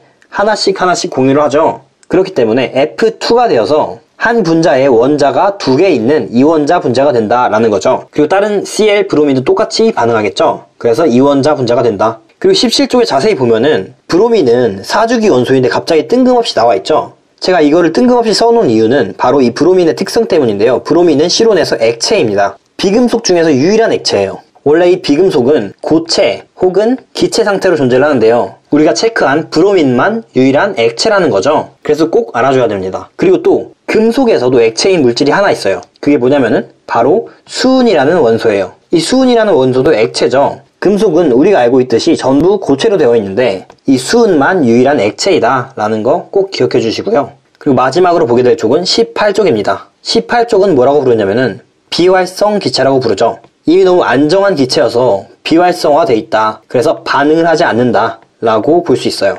얘네들은 이미 전자를 8개나 갖고 있죠. 그래서 애초에 반응할 필요가 없는 거예요. 그렇기 때문에 비활성 기체라고 부른다. 네, 이번 시간에는 공유결합과 이온결합의 차이, 그리고 공유결합 물질과 이온결합 물질의 차이에 대해서 정확하게 알아보겠습니다. 일단 화학결합 종류에는 공유결합과 이온결합이 있죠. 일단 공유결합은 비금속 원소들끼리 전자를 공유해서 형성되는 결합이다 라고 하죠. 일단 그래서 비금속 원소가 무엇이 있냐? H, O, 탄소 이런 것들이 있죠. 그래서 공유결합으로 이루어진 물이 있어요. H2O죠. H2O의 구조를 보면 H가 2개 있고 그리고 산소랑 공유결합을 해 있죠. 수소에 있는 전자가 하나, 산소에 있는 전자가 하나 이렇게 해서 같이 전자를 공유하는 공유결합을 했다. 그리고 이제 이온결합을 볼게요. 이온결합은 양이온과 음이온 사이에 정전기적 인력으로 형성되는 결합이다. 일단 양이온은 금속 원소가 되기가 아주 쉬워요. 그래서 금속 원소이고 음이온은 비금속 원소가 되기가 아주 쉬워요. 그래서 비금속 원소. 그래서 우리는 이온결합을 금속 원소와 비금속 원소의 결합이다 라고 볼 수도 있어요. 그래서 이온이 어떻게 형성이 되냐면은 금속 원소 같은 경우는 원자과 전자가 1개, 2개, 3개 이런 식으로 있죠. 그래서 전자를 1개 버리면은 플러스 1 전하가 되고 전자를 2개 버리면은 플러스 2 전하, 전자를 3개 버리면 플러스 3 전하 이런 식으로 되는 거죠. 그리고 또 비금속 원소. 비금속 원소는 전자가 1개 모자라거나 2개 모자라거나 3개 모자라거나 이런 경우들이 있어요. 전자를 3개 더 어디서 얻어왔다. 그러면 마이너스 3이 되고 전자를 2개 얻어왔다. 마이너스 2. 전자를 1개 얻어왔다. 마이너스 1 이런 식으로 되죠. 예시로는 NaCl이 있어요. 소금의 주원료죠. NaCl에서 Na는 원자과 전자가 1개고 Cl은 7개죠. 그래서 Na가 갖고 있는 이 전자 1개를 얘한테 주겠다 이런 거죠. 그래서 Na는 전자를 하나 내줬죠. 그래서 플러스가 되고 Cl은 전자를 하나 받았어요. 마이너스가 되고 그래서 이렇게 결합을 하고 있다. 그리고 이 Na는 금속이었죠. 그리고 Cl은 비금속이죠. 그래서 금속과 비금속의 결합이다. 또한 Na+는 플러스 전하를 갖고 Cl은 마이너스 전하를 갖죠. 그래서 이 플러스 전하와 마이너스 전하끼리 정전기적 인력이 작용한다. 그래서 붙어있을 수 있다라는 거죠. 그리고 밑을 다시 오면은 단일결합과 이중결합, 삼중결합에 대한 내용이 있는데 이거는 공유결합에서 일어나는 일이죠. 예를 들어서 전자를 1개씩만 공유해서 분자가 되는 플로린 분자, 이중결합은 산소 분자가 있고요. 삼중결합은 질소 분자가 있습니다. 그런데 여기서 결합 강도가 어떻게 되냐? 결합 강도는 삼중결합이 전자를 3개나 같이 공유했으니까 제일 크고 그 다음 이중결합, 그 다음 단일결합이 되는 거죠. 그래서 이 정도까지 알고 다음 페이지로 넘어가 볼게요. 이제 이온결합 물질에 대해서 알아볼 거예요. 일단 이온결합 물질의 특징 첫 번째는 규칙적인 모양의 입체 구조다. 오른쪽 그림을 한번 봐볼게요. 이 오른쪽 그림을 보면은 아주 규칙적이죠. 이렇게 마이너스 플러스 마이너스 플러스 플러스 마이너스 플러스 마이너스 해서 모든 방향으로 정전기적 인력이 아주 세게 작용을 하겠죠. 그래서 이 이온끼리 결합력이 굉장히 센 편입니다. 그래서 결합력이 세기 때문에 녹는 점과 끓는 점이 굉장히 높아요. 그래서 녹는 점이 높기 때문에 대부분 액체 상태로 변하질 않아요. 그래서 대부분 고체이다, 실온에서. 그 두 번째로는 양이온 수랑 음이온 수는 항상 같다는 것이에요. 누가 전자를 하나 잃었으면 누구는 전자를 하나 얻었겠죠. 그래서 양이온 수랑 음이온 수는 항상 같다. 그래서 이 이온결합 물질은 항상 중성이다 라는 것을 알 수 있죠. 그 세 번째 특징이 뭐냐면 외부 힘에 쉽게 쪼개진다는 거예요. 이게 왜 그런지 한번 설명을 해드릴게요. 그림을 한번 그려보면 네, 이런 식으로 두 층으로 배열이 되어 있다고 쳐볼게요. 그러면은 이 두 번째 층에다가 힘을 막 가하게 되면은 이게 옆으로 조금 밀리겠죠. 그렇게 되면은 네, 힘을 조금 가하면 이런 식으로 밀리게 되는데 그러면은 이 플러스랑 플러스 만나게 되고 마이너스 마이너스 만나게 되고 플러스 플러스 마이너스 마이너스 플러스 플러스 이렇게 만나기 때문에 반발력이 되게 세요. 그렇기 때문에 이 상태에서 바로 쪼개지게 되는 것이죠. 반발력에 의해서. 그래서 외부의 힘에 쉽게 쪼개지게 된다 라고 알아둬야죠. 다시 한번 왼쪽으로 넘어 볼게요. 전하에 따라서 결합하는 이온의 개수비가 달라진다 라는 말이 있어요. 이게 뭐냐면은 우리가 아까 전에 봤던 NaCl은 Na+와 Cl- 가 만나서 된 거였죠. 그런데 다른 예시로 한번 CaCl2를 볼게요. Ca 같은 경우는 이온이 되려면 전자를 2개 보여야 돼서 Ca2 플러스가 되거든요. 그런데 Cl은 마이너스죠. Cl 마이너스죠. 그런데 Ca2 플러스는 전하량이 플러스 2고 Cl 마이너스는 전하량이 마이너스 1이기 때문에 중성이 되려면 Cl 마이너스가 2개가 필요한 거예요. 그래서 CaCl2에는 Ca는 하나 있고 Cl은 2개가 있다. 그래야지 중성이 되니까. 그래서 항상 중성을 맞춰주기 위해서 개수를 맞춰줘야 된다는 거 잊으면 안 되고요. 이제 밑에 그림을 한번 볼게요. 염화나트륨 결정이 있는데요. 이 결정을 물에 녹입니다. 참고로 이온 결합 물질은 대부분 물에 되게 잘 녹아요. 그런데 NaCl을 물에 넣게 되면 Na 플러스 Cl 마이너스 이런 식으로 분리가 되게 됩니다. 그러면은 이온이 되는 거죠. 물 속에 이온이 들어있는 걸로 볼 수 있는 거죠. Na는 플러스 1 이온을 띠고 있고 Cl은 마이너스 1 전하를 띠고 있죠. 그래서 만약에 전원을 연결한다면 바로 전기가 흐르게 되는 것이죠. 왜냐면 이 Na 플러스는 플러스 극이기 때문에 마이너스 극으로 이동하고, 그리고 Cl 마이너스는 마이너스이기 때문에 플러스 쪽으로 이동을 한다. 그래서 전기가 통한다. 그래서 간단하게 전기 전도성이 있다 라고 표현을 할게요. 다시 한번 정리를 해보면, 이온 결합 물질은 액체나 수용액 상태에서 전기 전도성이 있다는 건데요. 이게 엄청나게 중요합니다. 그래서 항상 암기를 해두셔야 돼요. 그리고 다음으로 넘어가 볼게요. 이제 공유결합 물질에 대해서 볼 건데요. 일단 공유결합 물질은 대부분 분자로 존재합니다.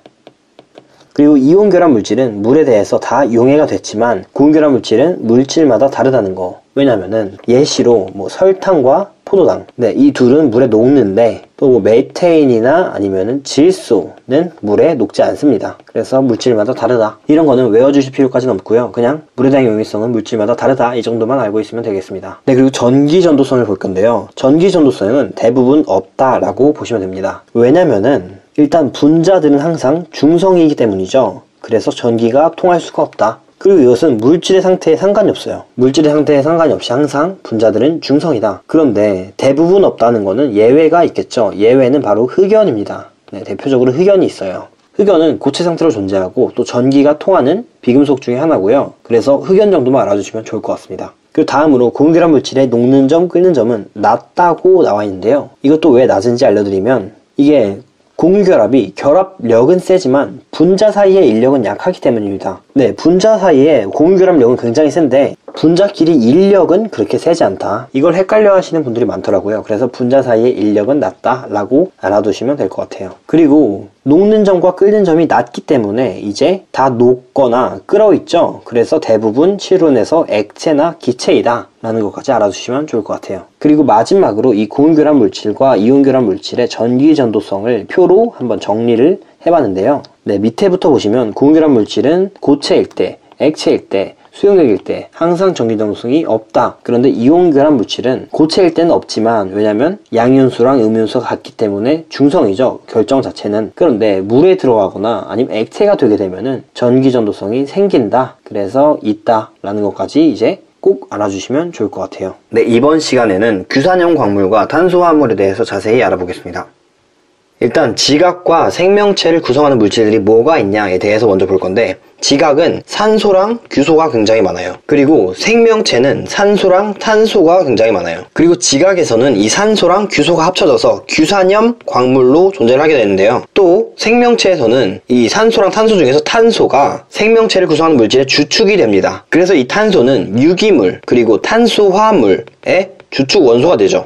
그래서 이 앞의 내용, 규산염 광물의 내용부터 한번 알아보겠습니다. 일단 이 규산염 광물이 무엇이냐면, 이 규산염 사면체들이 일정한 규칙에 따라서 결합해가지고 만들어진 광물이래요. 그래서 규산염 사면체를 한번 봐봐야겠죠. 규산염 사면체는 여기 밑에 그림에 나와 있어요. 일단은 규산염 사면체에서 알아야 되는 거는 중심에 이 규소 원자가 있고 주변에 4개의 산소 원자들이 있다. 그리고 또 중요한 게 규산염 사면체의 전하는 마이너스 4이다. 마이너스 4 전하를 갖고 있다. 그래서 이 마이너스 4 전하를 갖고 있음으로써 어떤 일이 일어나냐면은, 일단 주변에 인접한 금속 양이온들이랑 결합을 하게 돼요. 결합을 왜 하냐면, 규산염 사면체는 전하가 마이너스 4인데 반해서 금속 양이온은 플러스 전하를 갖고 있죠. 그래서 정전기적 인력에 의해서 서로 끌어당기는 겁니다. 그래서 금속 양이온과 결합을 하든지 아니면은 다른 규산염 사면체랑 결합을 할 수가 있어요. 이제 결합을 완료하게 되면은 중성이 되는 거죠. 그리고 추가적으로 디테일한 설명을 해드릴 건데, 여기 부분은 문제 푸는데 막 필요하진 않을 거기 때문에 패스하고 싶으시면 패스하셔도 됩니다. 이 규산염 삼연체에서 규소는 어떻게 플러스 4 전하를 띠고 있고 산소는 마이너스 2 전하를 어떻게 띠고 있는지에 대해서 한번 설명을 드릴 건데요. 이거를 설명하기 전에 먼저 전기음성도라는 개념을 알아야 돼요. 이 전기음성도가 뭐냐면은 공유결합을 했을 때 공유결합을 한 원소끼리 공유전자쌍을 끌어오는 능력이에요. 그래서 여기에는 Si, 규소랑 산소가 있는데 산소의 전기음성도가 더 높아요. 그러면은 산소랑 규소가 이렇게 전자를 한 개 만약에 공유하고 있다고 치면은 전기음성도가 높은 이 산소가 전자 두 개를 다 가졌다라고 치는 거예요. 그래서 이 산소는 추가적으로 전자 한 개를 얻은 것이죠. 그래서 부분적인 전하가 마이너스 1이 되고 규소는 전자 한 개를 잃었죠. 그래서 플러스 1이 됩니다. 그래서 이 원리가 여기에 적용이 되는 건데요. 다시 그림을 보면 이 규소는 산소가 주변에 4개나 있죠. 그래서 이 산소 4개한테 전자를 다 뺏긴 거예요. 그래서 Si4 플러스가 됐다. 그리고 이 산소는 규소한테 전자를 한 개 뺏었죠. 그래서 이제 마이너스 1 전하인데 거기에다가 외부에서 전자를 하나 더 끌어왔어요. 그래가지고 전자가 2개가 더 생겨서 2-가 되는 겁니다. 아까 전에도 말씀드렸듯이 이 내용은 모르셔도 되고요. 우리한테 중요한 거는 이 내용입니다. 그래서 이 내용은 알아주셔야 된다는 거. 다음 페이지로 넘어갈게요. 이제 규산염 광물의 결합 구조에 대해서 볼 거예요. 이 부분은 이제 암기를 해줘야 되는 파트인데 결합을 어떤 식으로 했는지에 따라서 특성이 달라지고 또 어떤 광물인지가 달라집니다. 그래서 독립형 구조부터 봐볼게요. 독립형 구조는 아까 전에 봤던 규산염 삼연체가 그대로 있는 거예요. 그래서 전하도 마이너스 4 전하를 띠겠죠. 그리고 마이너스 4 전하를 띠니까 금속 양이온이랑 결합할 수 있다고 했죠. 그래서 금속 양이온이랑 결합하는 특성이 있다. 이거는 포인트로 기억해 주셔야 되고요. 그리고 이 독립형 구조를 가진 광물은 감람석이 있다. 외워주셔야 돼요. 그 다음으로는 단사슬 구조를 볼게요. 단사슬 구조는 이렇게 일자로 쭉 사슬 모양으로 연결이 되어 있는 구조이고 예시로는 휘석이 있다 정도 알아주시면 좋을 것 같아요. 그 다음에는 복사슬 구조. 복사슬 구조는 이중으로 연결이 되어 있는 거죠. 그래서 2개의 사슬로 연결된 복사슬 구조다. 예시로는 각섬석이 있다. 다음으로는 판상 구조가 있어요. 판상 구조. 이 판상 구조는 한번 들어본 적이 있을 수도 있어요. 왜냐면 흑연이 판상 구조이기 때문인데요. 그래서 이 판상 구조는 얇은 판 모양을 띠고 있고 또 예시로는 흑운모가 있습니다. 그리고 다음으로 망상 구조가 있어요. 망상 구조는 이제 이 규산염 삼연체에서 모든 산소를 다 공유했다는 특징이 있어요. 그래서 모든 원자들이 다 결합을 했으니까 풍화에 강하다는 특징이 있겠죠. 그리고 그림으로 보이는 것처럼 입체 구조이다. 또 예시로는 석영과 장석이 있다 정도 알아주시면 될 것 같고요. 다음으로 이제 공유 산소수를 볼 거예요. 한 규산염 삼연체당 산소를 몇 개 공유하고 있는지를 볼 건데요. 독립형 구조는 혼자 있다고 했으니까 공유하고 있는 산소수는 없다. 단사슬 구조. 단사슬 구조를 보면은 이 규산염 삼연체 하나에서 이게 하나, 2개, 산소 2개가 공유하고 있죠. 2개. 그리고 복사슬 구조. 복사슬 구조를 보면은 이 중간의 삼연체를 볼게요. 산소가 하나, 둘, 셋, 3개 결합했죠. 그리고 얘를 또 보면은 산소가 하나, 둘 이런 식으로 2개 결합했죠. 그래서 2에서 3개 정도 결합했다. 그 다음으로는 판상 구조를 볼게요. 판상 구조. 중간에 있는 애를 보면은 얘네들이 다 3개씩 결합을 했던 걸 알 수 있는데요. 그래서 공유 산소수는 3개이다. 다음으로는 망상 구조. 망상 구조는 아까 봤듯이 4개가 다 공유를 하고 있다라고 했죠. 그래서 이 4개는 특히 중요하다. 그리고 추가적으로 좀 더 봐야 되는 특징들이 있는데 이 단사슬 구조랑 복사슬 구조에 관한 거예요. 얘네들은 일자형으로 이제 생겼죠. 그래서 결정이 기둥 모양으로 생겼어요. 네, 그래서 기둥 모양을 갖는다는 특성이 있다. 그리고 다음으로는 판상 구조의 특징이 있어요. 판상 구조의 특징은 힘을 주면 얇게 쪼개진다는 건데요. 이게 뭐 이런 식으로 판이 여러 개가 겹쳐져 있겠죠. 그런데 여기서 만약에 힘을 가한다. 그러면은 판과 판과의 결합력은 굉장히 약하니까 아주 잘 쪼개지는 특성이 있다는 것이죠. 흑연도 마찬가지로 그런 특성을 갖고 있죠. 이제 규산염 광물에 대한 내용은 다 다뤄봤고요. 이제 탄소화합물에 대해서 알아보겠습니다. 근데 탄소화합물은 이 탄소 원자가 주축이 돼가지고 뭐 수소, 산소, 질소 등의 여러 원자들이랑 결합해서 만들어진 화합물이에요. 그리고 밑에 특징을 보면 생명체를 구성하고 그러니까 우리 몸속에 많겠죠. 그리고 생명활동하는데 에너지원으로 사용된다라는 특징이 있어요. 몸에서 아주 많이 쓰이는 화합물이 탄소화합물이고 이게 바로 유기물이라고 불리는 것들이다. 그리고 예시로는 뭐가 있냐면 바로 탄수화물, 단백질, 지방 이런 화합물들이 있죠. 그래서 우리 몸을 구성하는 핵심 고분자 화합물이죠. 그래서 밑으로 넘어와서 이 탄소화합물이 도대체 왜 이렇게 많냐 라고 물어본다면 이유가 2가지가 있어요. 첫 번째로는 탄소의 원자가 전자가 4개이죠. 그래서 이 탄소의 원자가 전자가 4개이기 때문에 이런 식으로 다른 4개의 원소와 결합을 할 수 있다는 특징이 있고요. 그리고 2번째 특징은 다른 탄소 원자랑도 자유롭게 결합이 가능하다는 건데요. 보면은 탄소는 뭐 단일 결합도 할 수 있고 탄소 혼자끼리 이중 결합, 또 삼중 결합 이런 식으로 모든 결합을 할 수가 있어요. 그래서 이제 이런 단일 결합과 이중 결합, 삼중 결합을 마음대로 하면서 다양한 길이와 다양한 구조의 화합물을 만들 수 있는 거죠. 그래서 예를 들면은 뭐 탄소가 이런 식으로 일자로 결합을 할 수도 있고요. 또 뭐 이런 식으로 고리 모양으로 결합을 할 수도 있고요. 또 이런 식으로 탄소끼리 이런 모양을 할 수도 있고 아주 다양하다. 그래서 탄소 화합물이 많을 수밖에 없다라는 거죠. 이번 시간에는 생명체 구성 물질과 단위체라는 파트에 대해서 공부를 해보겠습니다. 네, 일단 먼저 단위체에 대해서 알아볼 건데요. 단위체는 고분자 화합물, 질량이 되게 큰 화합물, 예를 들어서 탄수화물, 단백질, 녹말 이런 화합물을 구성하는 기본 단위가 되는 저분자 물질이다. 그러니까 이 어떠한 저분자 물질이 여러 개 모여가지고 고분자 화합물이 된다라는 말이에요. 밑에 보면은 이 육각형 하나하나가 다 단위체고 질량이 비교적 적은 저분자 물질인 거죠. 그런데 이런 저분자 물질들이 다 같이 결합을 한다. 그러면은 이런 식으로 중합체가 되는 거예요. 그리고 우리는 다른 말로 고분자 화합물이라는 말을 쓰죠. 그리고 추가적인 내용은 탄수화물을 설명하면서 또 말씀을 드리겠습니다. 일단은 먼저 생명체를 구성하고 있는 물질, 그러니까 우리 몸을 구성하고 있는 물질에 대해서 볼 건데요. 구성 원소와 주요 기능, 종류로 한번 나눠봤어요. 일단 탄수화물, 단백질, 지질, 핵산이 있는데 구성 원소에서 다 빠짐없이 갖고 있는 원소들이 있어요. 바로 이 CHO예요. 탄소랑 수소랑 산소는 다 같이 갖고 있다. 그래서 이렇게 보이죠? 다 같이 갖고 있다. 그리고 탄수화물의 기능이 뭐가 있냐면 바로 주 에너지원이라는 거. 우리 몸에서 에너지가 필요하면 탄수화물에서 에너지를 빼온다. 그리고 종류는 밑에 보면 포도당, 녹말, 글리코젠, 셀룰로스 등이 있는데요. 이것들에 관한 거를 잠시 오른쪽에서 같이 봐봅시다. 이 그림에는 녹말과 글리코젠, 셀룰로스가 나와 있는데 얘네들은 다 똑같은 단위체로 이루어져 있어요. 그래서 그림을 보면 여기 포도당이라고 나와 있죠. 여기서 보이는 모든 육각형들은 다 포도당인 거예요. 그런데 결합 방식만 좀 달라졌을 뿐인데 녹말, 글리코젠, 셀룰로스 이런 식으로 물질이 아예 달라져 버렸죠. 그래서 단위체의 종류와 결합 방식에 따라서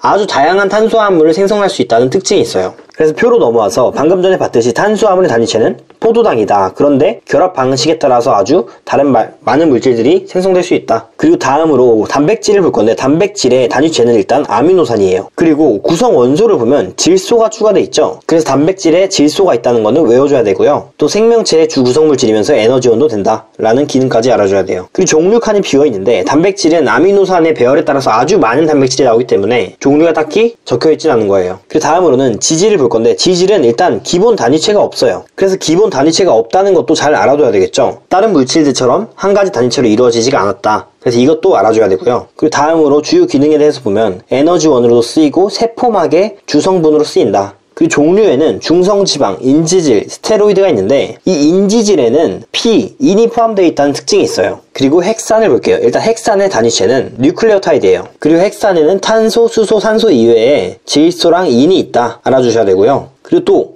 유전 정보를 저장하는 DNA가 있고 유전 정보를 전달하는 RNA도 있다. 네, 이것까지 알아주시면 좋을 것 같아요. 그래서 우리는 지금까지 생명체를 구성하는 물질 중에 탄소화합물로 이루어진 물질들을 봐봤고요. 다음 페이지에서 탄소화물이 아닌 물질들을 봐보겠습니다. 네, 그래서 여기서 나오는 물질들은 생명체를 구성하고 있지만 탄소화물은 아닌 비탄소화물인데요. 첫 번째로는 물이 있어요. H2O죠. 그래서 구성 원소는 H랑 O가 있다. 수소랑 산소가 있다. 특징을 보면 생명체 구성 물질 중 가장 많다. 사람의 70%는 물로 이루어져 있다고 하죠. 그 다음 특징. 체온 유지를 할 수 있고 물질을 운반시켜준다. 체온 유지를 할 수 있다는 것은 바로 비열이 높다는 물만의 특징이 있어서인데요. 비열이 높으면 1g을 1도씨 높이는 데 필요한 열량이 많이 들게 돼요. 그래서 온도가 올라가거나 내려가기가 그렇게 쉽지가 않다. 그래서 체온 유지에 물이 좋다 라는 거를 잘 알아두시면은 쓸데가 많을 거예요. 그 다음으로는 무기염류에 대해서 봐볼게요. 무기염류는 주로 이제 몸속에 존재하는 이온들이 많이 있는데요. 그래서 칼슘, 나트륨, 마그네슘, 철, 칼륨 같은 게 이온들로 존재를 하고 있는 거죠. 그리고 주 기능은 생리작용에 조절하는 데 관여한다.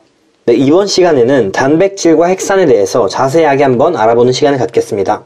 단백질에 대해서 먼저 봐볼 건데요. 일단 단백질의 단위체가 무엇이냐라고 하면은 아미노산이에요. 혹시 이 단위체에 대해서 제대로 모르시면은 여기다가 카드를 띄워드릴 테니까 이전 강의를 먼저 보고 오시면 될 것 같아요. 그래서 이 아미노산은 총 20종류가 있어요. 그리고 아미노산이 어떻게 생겼는지 여기 그림에서 한번 봐보겠습니다. 일단 이 20종류의 아미노산에서 모두 아미노기, 그리고 중심이 되는 탄소, 수소, 카복실기는 존재를 하고요. 여기 보이는 이 곁사슬만 계속 바뀌게 됩니다. 그래서 이 곁사슬이 바로 어떤 아미노산인지 결정하는 것이죠. 그 앞에서 아미노산은 총 20종류 있다 했죠. 그러니까 곁사슬도 총 20종류가 있다.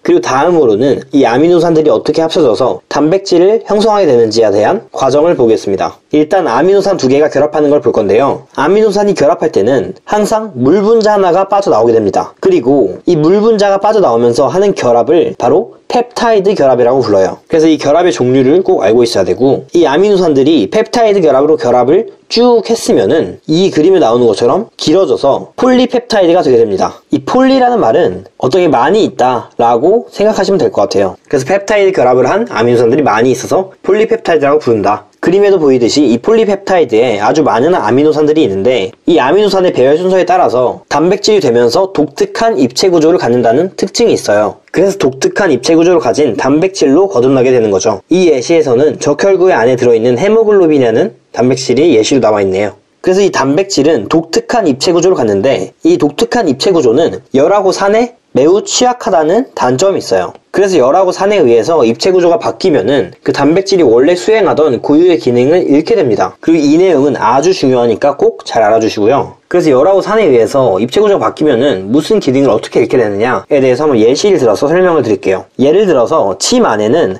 녹말을 분해하는 단백질이 있어요. 그래서 일반적인 침은 녹말을 잘 분해를 시키는데, 만약에 이 침을 한번 끓여보는 거예요. 그래서 끓인 침에다가 또 녹말을 한번 넣어봤어요. 그러면은 이 녹말은 분해되지가 않습니다. 왜냐? 바로 끓이면서 열에 의해서 단백질의 입체 구조가 바뀌고 고유의 기능, 녹말을 분해하는 고유의 기능이 사라졌기 때문이에요. 네, 그래서 이 내용 잘 알아두시고 다음으로는 단백질의 기능에 대해서 한번 봐보겠습니다. 일단 몸의 주요 구성 물질이고 생리작용을 조절하고 몸의 방어작용도 하고 에너지원으로도 쓰인다. 자세한 내용은 개념서나 교과서에서 보시고 이 정도는 일단 외워주시면 좋을 것 같아요. 다음 페이지로 넘어갈게요. 네, 이제 핵산에 대해서 볼 건데, 핵산에는 바로 DNA가 있고 그리고 또 RNA가 있어요. 그리고 이 DNA는 유전 정보를 저장하는 일을 하고요. 그리고 RNA는 유전 정보를 전달하는 일을 합니다. 그리고 이 DNA와 RNA의 단위체는 바로 뉴클레오타이드라는 건데요. 뉴클레오타이드는 인산이랑 당이랑 염기가 1대1대1 비율로 결합하고 있다는 특징이 있어요. 그래서 일단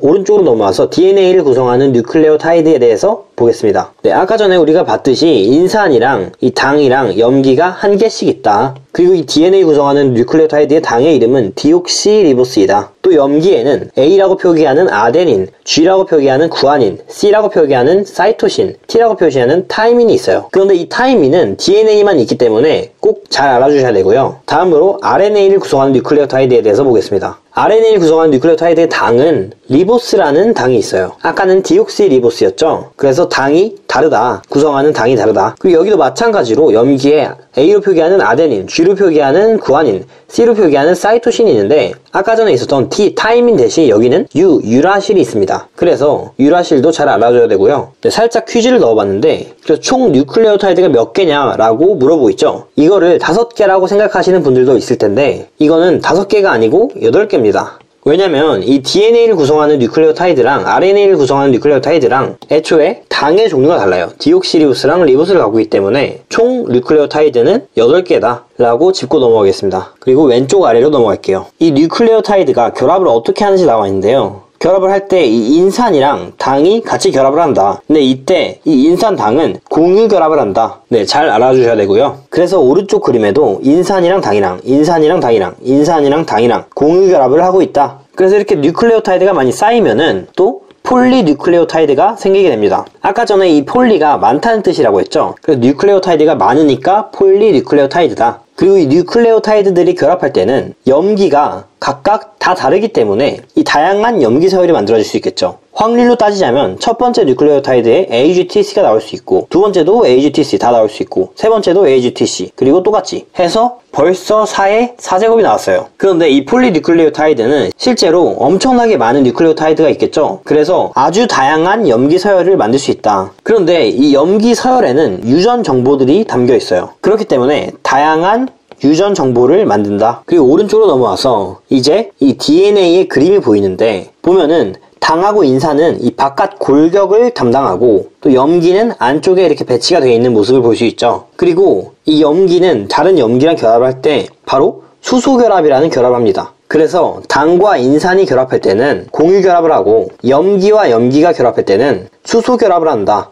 라는 거 잘 알아주셔야 됩니다. 그리고 또 이 염기의 특징은 바로 상보 결합을 한다는 건데요. 이게 무슨 소리냐면 이 아데닌, A 아데닌은 무조건 T 타이민이랑만 결합하고 그리고 G 구아닌은 무조건 C 사이토신이랑만 결합을 합니다. 그래서 이거를 상보 결합이라고 부른다. 그렇게 되면은 A는 무조건 T랑만 결합을 하잖아요. 그래서 A의 개수랑 T의 개수는 같을 수밖에 없겠죠. 그리고 마찬가지로 G의 개수랑 또 C의 개수는 같을 수밖에 없겠죠. 그래서 이런 거를 활용한 문제들도 많이 나온다. 그래서 꼭 염기를 생각할 때는 알고 있자. 다음 페이지로 넘어갈게요.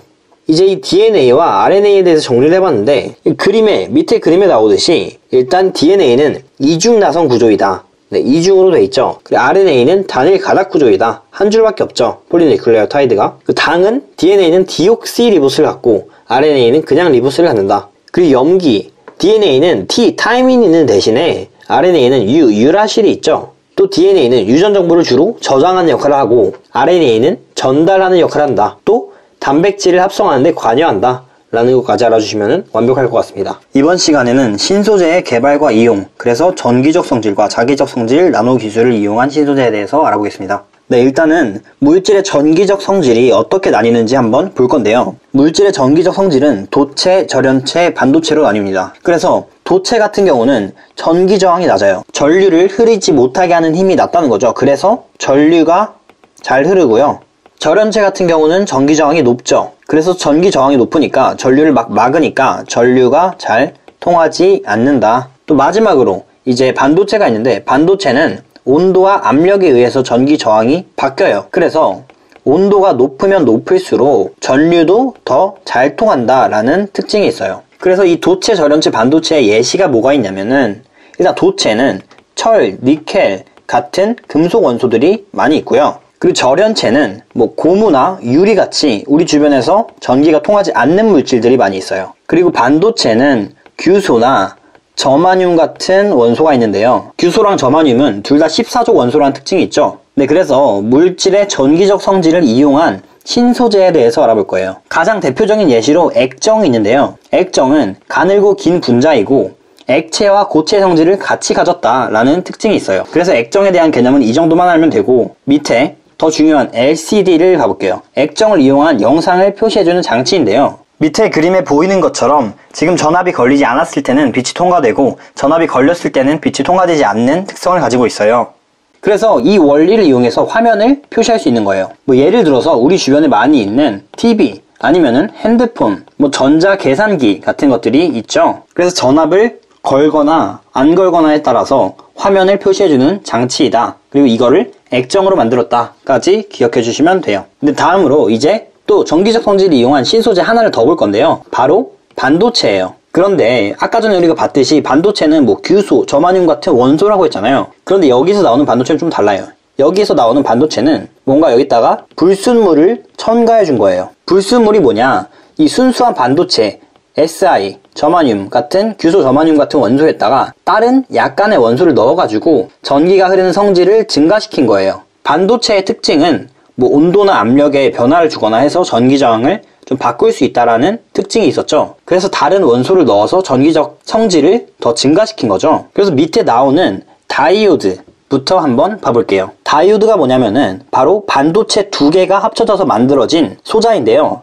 P형 반도체랑 N형 반도체랑 이런 식으로 붙어 있어요. 그래서 반도체 두 개가 붙어 있다. 그리고 이 다이오드가 하는 기능이 뭐냐 하면은 정류작용이라는 기능을 해요. 이게 교류를 직류로 바꿔주는 작업을 해주는데요. 예를 들어서 다이오드가 어느 도선에 연결이 돼 있어요. 그리고 전류가 이쪽으로 오면은 전류를 통과시켜주고 전류가 만약에 반대쪽으로 온다. 그러면은 전류를 통과시켜주지 않는 거예요. 그래서 꼭 한쪽 방향으로만 흐르게 해준다. 전류를 한쪽 방향으로만 흐르게 해준다. 이 정도면 다이오드에 대해서 충분하고 다음으로 LED에 대해서 볼 거예요. LED는 이제 괄호치고 나와 있듯이 발광 다이오드라는 말이 있어요. 여기서 똑같이 다이오드라고 하죠. 그러면은 이 전류를 한 방향으로 흐르게 하는 정류작용이 그대로 같이 적용이 됩니다. 그런데 이 다이오드의 특성은 다 똑같은데 LED는 이 발광, 빛이 나는 거예요. 전류가 흐르면은 빛을 방출하는 특징이 있다. 다이오드랑 다 똑같은데 전류가 흐르면 빛이 난다 라는 특징이 있고요.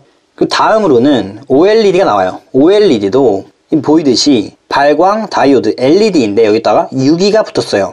왜냐면은 이 유기물의 얇은 필름으로 만들어졌기 때문이에요. 그래서 이 발광 다이오드인데 유기물로 잘 만들어졌다라는 것이 유기 발광 다이오드고요. 그 특징으로는 뭐가 있냐? 이제 얇은 필름으로 만들었으니까 얇고 또 가볍고 휘어질 수 있다라는 특징이 있어요. 그림에도 보이듯이 이렇게 쭉 휘어져 있는 걸 볼 수 있죠. 그래서 얇고 가볍고 휘어질 수 있다. 다음으로는 트랜지스터가 나와요. 다이오드는 반도체가 2개 합쳐진 거였는데 이 트랜지스터는 반도체가 3개 합쳐진 거예요. 그래서 뭐 P형 반도체, N형 반도체, P형 반도체 아니면은 N형 반도체, P형 반도체, N형 반도체 이런 식으로 이제 트랜지스터가 생긴 거죠. 이 P형 반도체, N형 반도체 이런 내용들은 학교에서 안 배웠으면 안 해도 돼요. 그래서 이 트랜지스터의 기능이 뭐가 있냐? 증폭작용, 전류를 증폭시켜주는 작용을 하고요. 그리고 전류를 켰다 껐다 할 수 있는 스위치 작용을 한다라는 특징이 있습니다. 네, 그래서 이제 다음 페이지로 넘어가 볼게요.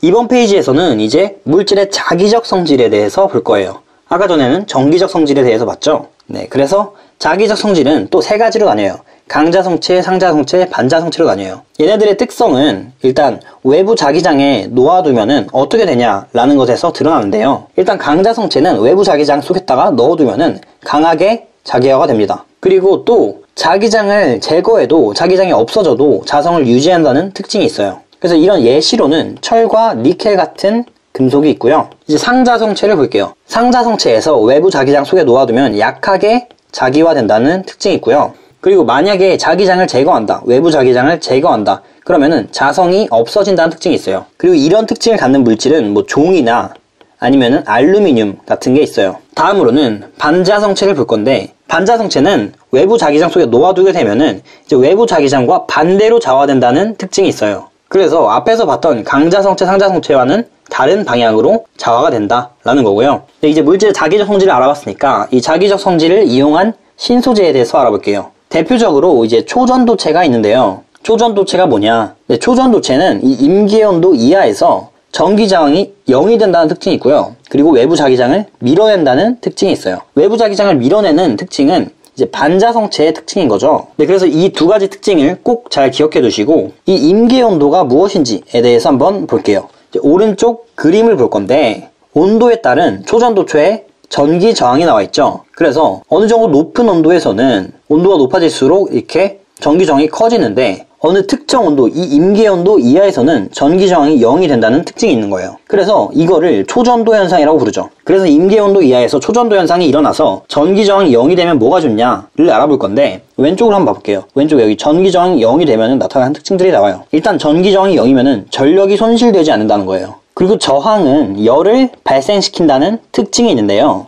여기서는 전기 저항이 0이기 때문에 열이 발생될 일이 없다라는 특징이 있는 거죠. 그래서 이런 특징을 활용하는 예시는 바로 전력 손실이 없는 송전선 같은 게 있어요. 이제 전력을 공급하는 선인데 전력 손실이 없으면 굉장히 좋은 효과가 나겠죠. 네, 그래서 이런 예시가 있고 다음에 나온 특징, 전기 저항이 없기 때문에 전류가 굉장히 세다는 특징이 있죠. 그래서 이 센 전류로 강한 자기장을 만들 수 있다는 효과가 있어요. 전류는 자기장을 만들게 되고 그리고 이 자기장도 또 전류를 만들게 되는 것을 나중에 배우게 될 건데 여기에 전류가 있으면은 자기장이 생길 수 있다는 거예요. 그래서 이 센 전류로 강한 자기장을 만들어서 이용을 할 수 있다. 그리고 그런 예시는 뭐가 있냐면은 MRI가 있어요. 강한 자기장으로 이제 신체의 내부를 들여다보는 거죠. 그리고 다음 특징으로는 반자성을 띈다는 특징이 있어요. 반자성을 띠면은 외부 자기장하고 반대로 자화가 되기 때문에 이제 자석 위에 떠 있을 수 있다는 효과가 있는 거죠. 그래서 오른쪽에 그림이 있는데 마이스너 효과라고 부르고요.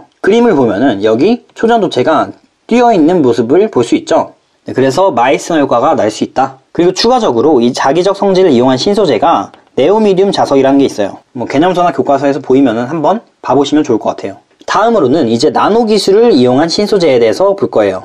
그림에 보이듯이 그래핀하고 탄소 나노 튜브가 있는데 이 그래핀이 뭐냐면은 흑연의 한 층이에요. 흑연에서 테이프로 딱 한 층만 붙였다가 뗐더니 이제 과학자가 그 탄소 한 층을 발견한 과학자가 노벨상을 타게 됐어요. 그 이유는 이 흑연 한 층이 굉장히 좋은 특성들이 있는 신소재이기 때문이에요. 그래서 이제 무슨 특징들이 있는지 한번 봐볼게요. 일단 흑연은 다른 비금속 원소들과 다르게 열과 전기가 잘 통한다는 특징이 있는데 이 그래핀에서도 그 특성을 똑같이 가져와요. 열전도성이랑 전기전도성이 굉장히 좋다. 그리고 한 층이기 때문에 투명하다라는 특징이 있고, 그리고 단단하지만 잘 휘어지는 그런 좋은 특성이 있어요. 그래서 이제 휘어지는 디스플레이나 뭐 차세대 반도체 소재에다가 이용을 할 수 있는 거죠. 그리고 다음으로 탄소 나노튜브에 대해서 볼게요. 탄소 나노튜브는 뭐냐면은 이 흑연의 한 층인 그래핀을 한 바퀴 말아놓은 거예요. 그래서 원통의 튜브 모양이 나오게 되고요. 그리고 그래핀의 특성이 그대로 가져오죠. 열전도성과 전기전도성이 좋다. 그리고 가볍고 강도도 굉장히 높다라는 특성이 있어요. 한 층도 단단한데 이제 말아놨으니까 더 강력하겠죠? 강도가. 그래서 이제 탄소 나노튜브는 나노 핀셋 같은 거나 첨단 현미경의 탐침 같은 거에 이용이 됩니다. 그런데 이 그래핀과 탄소 나노튜브에 몇 가지 단점이 있어요. 단점을 한번 봐볼게요. 첫 번째 단점은 대량 생산이 힘들다는 거예요. 왜냐면은 나노 기술을 이용했잖아요. 굉장히 미세한 기술을 이용해가지고 만들어야 되기 때문에 대량 생산이 힘들고, 그렇기 때문에 생산 비용도 많이 들겠죠. 그리고 나노 기술을 사용하는 거다 보니까 수송하고 저장이 힘들고, 또 다른 반도체와 다르게 전기적 성질이 변화하기가 힘들다라는 특징이 있어요. 그래서 오늘 수업은 여기까지고, 영상이 유익하셨다면 구독 눌러주시고, 질문 있으시면 댓글 남겨주시고, 그리고 좋아요까지 눌러주시면 감사하겠습니다.